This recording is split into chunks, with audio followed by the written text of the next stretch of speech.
সম্মানিত প্রিয় ভিউয়ার্স, আপনারা দেখতে পাচ্ছেন এই আপুটার একটা নাকে একটা তিল। এই যে তিল, এ ধরনের আপনাদের যাদের তিল আছে রিমুভ করতে চাচ্ছেন, যোগাযোগ করবেন ছোটন ট্যাটু লেজার পার্লার সান্তাহারে। এখানে লেজার মেশিন দ্বারা এ ধরনের মুখের তিল, আঁচিল এবং ব্রণের দাগ, ছোট ছোট তিল, এইগুলো রিমুভ করা হয়। একদম লেজার মেশিন দ্বারা খুব সুন্দরভাবে রিমুভ হয়ে যায়। আপনাদের যাদের এই সমস্যা আছে যোগাযোগ করবেন। এছাড়া ট্যাটু রিমুভ করা হয় এবং ট্যাটু আর্ট করাও হয়।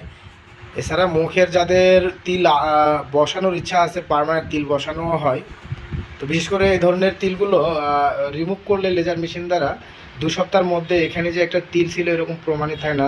2 সপ্তাহের মধ্যে তিলটা রিমুভ হয়ে এই জায়গাটা একটা ফ্রেশ একটা স্কিন চলে আসে। ভিডিও শুরু হয়েছে। সম্মানিত ভিউয়ার্স, আপনারা দেখতে পাচ্ছেন এই যে এই তিলটা রিমুভ হয়ে গেল।